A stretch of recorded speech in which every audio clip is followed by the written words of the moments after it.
Hello, my little ice cubes, and welcome inside your big only sis Calla Nevermelt with yet another review of Dandadan. However, though, I do apologize for missing last week's episode 3, and so I decided to, just review both episode 3 and 4 into this video. So without further ado, let's get started. And first, I want to ask you guys a question. When I say GILF, as in GILF, meaning the legendary waifu, which is a rarity because MILFs are a dime a dozen, and just as hot and legendary, mind you. But the GILF is a very rare type of waifu. And with that being said, if I said GILF, who do you think deserves to be number 1?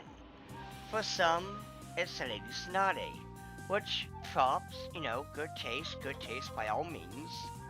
But for others, especially those who know a thing or two about spicy taste, if you will, there is Inage Natsu from Action Tamamen, who is, well, by all means, a very hot GILF. However, my little ice cubes, I gotta say, they don't hold a candle to Psycho. I think that's how you say her name. I do apologize. I think it's Seko or Psycho. But either way, this right here, ladies and gentlemen, is absolute peak. But here's a little fun fact for you. There is a change in the manga to anime. Now, I know what you're thinking. It's a bad change. No, my little ice cubes. For you see, this was a change that clearly the animators knew who the audience was, and that being us individuals of culture. Because you see, in the manga, she is more covered up than she is in the anime, giving us a beautiful, fantastic view of heaven. So, thank you, animators, for giving us something so delightful. But anywho, episode 3 was kinda, I guess you could say, laid back, if you will. Because the only thing that really is needed to be noted was there's a couple of funny bits, such as, Momo having to follow Okuvern in the bathroom, which again was hilarious because she has to keep an eye on him so Turbo Granny doesn't possess him and cause havoc. But even then, it seems like that's not enough, so basically Turbo Granny challenges Momo to, well, a fight. And the other thing to note is that the area around where, where they live is basically protected by the god, which, in all fairness, I completely forgot about this because in the manga, if I haven't forgotten something important, in the manga there really hasn't been mention of gods. Like, they don't really come into play like, say, the yokai and aliens, but apparently the god that Psycho worships and that protects this region is the one that kind of grants her abilities, and I'm pretty sure her youth. So, massive props to that god. I don't know who it is. I might, in the next video, take a guess, maybe a theory or whatever. But, anywho, the other thing to note is, again, Seko teaches Momo to control her to control her psychic energy much better than she can. And the way to do it is basically having her close her eyes and feel the presence of the, well, person. And this right here is definitely going to come into play much later. But other than that though, episode 3 was mostly kinda, I guess you could say, laid back. We just got to see Seko and her, hot guiltiness. We get to see Momo control her abilities much better.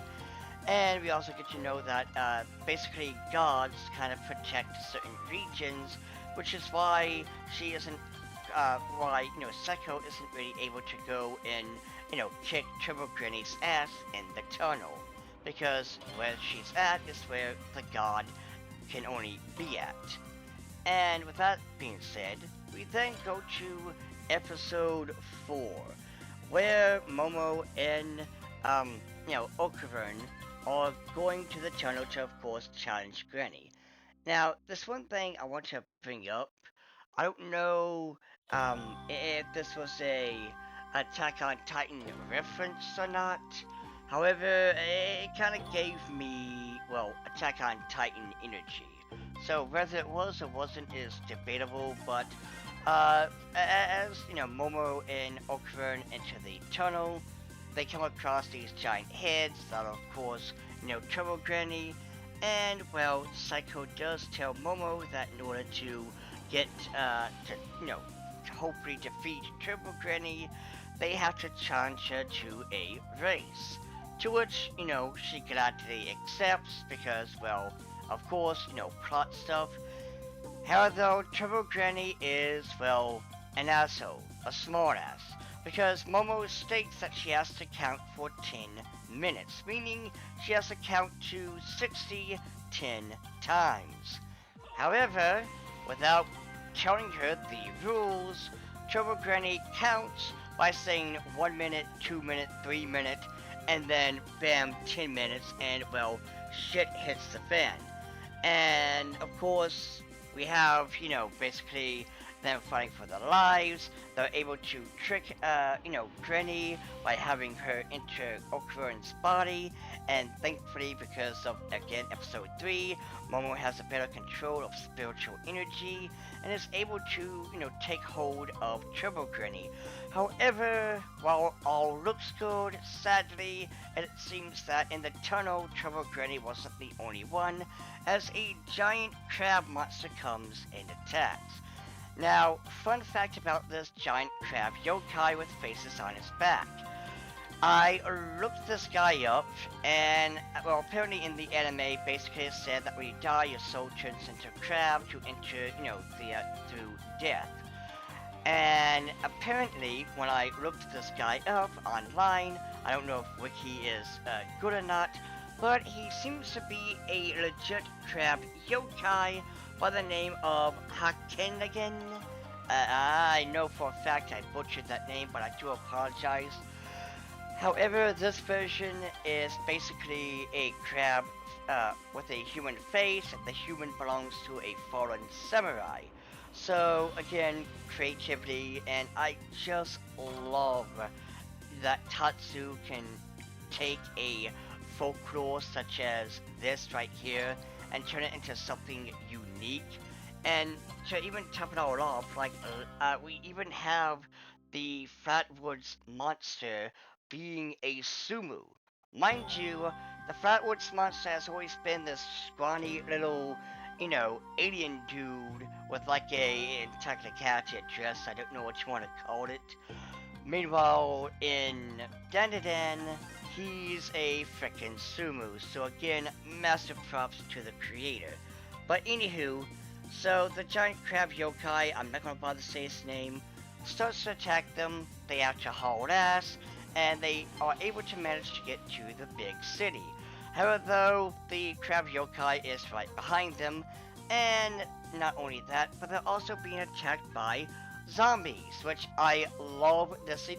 First off, I also love the coloring. It does remind me a bit of JoJo's Bizarre Adventure, where the color palette swap. However, though, I'm going to assume they're going to use this palette for anything yokai related. And again, I love it. It is absolutely amazing and beautiful. It really adds to the scene. Because if this was just played normally, I don't think it would really be, well, as interesting and cool as it is with this, red tint on. But anywho, so, Momo and Okavern are running for their lives before they get, bombarded by zombies. And they do appear to have the upper hand until, Turbo Granny is about to smoke them. Only for Momo to basically play a, I guess you could say, a trap card and hitch a ride on the oncoming train. And one thing that I do want to say about the train is, well, first of all, I love that Okuren and Momo help each other. Like, they both get in trouble, but they both have each other's backs. It's like no one is carrying the weight by themselves, because we had Okuren turn into his emo persona and, is able to kick some ass a little bit, only to fail. And here's Momo, basically backing him up like, hey, well, guess what? Since, you're down for the count for the time being, well, I gotta come up with an idea, and, well, we have this right here where she hops on a train. While this was a brilliant idea, Turbo Granny says, hey, listen, that's a cool idea and shit, but you gotta remember the train has to turn, and when it does, it slows down, which is why Turbo Granny's able to, jump on, only for Momo to play yet another trap card and hold Turbo Granny in place as she comes to basically out of the yokai barrier that is hers. And we see something, well, incredible. Or not incredible, but interesting, because the giant crab yokai with faces on its shell turns out to be many young teenage girls. And Seiko brings up that, everyone was kind of wondering why these girls and all of them were at the tunnel, and that Turbo Granny isn't a complete total bitch. She does have a heart, and these girls are all I can't say the word because YouTube's TOA, so TOS, I'm sorry, TOS. So let's just say these guys are ducks. And what male ducks do to female ducks is exactly what happened to these girls. And again, Turbo Granny basically takes care of them, but now it seems like their, souls have kind of, went to heaven, which I do love, because we get to see a side of Turbo Granny, which, I'm not going to spoil anything for you guys, but just know that, we're going to see Turbo Granny again, and I want you all to just get attached to her, to love her, to just, get really attached to the character. I'm not going to spoil it, just know you need to love her. But with that being said, though, both of these episodes were pretty good. Again, Dandadan is peak, and I always look forward to seeing new episodes and new chapters.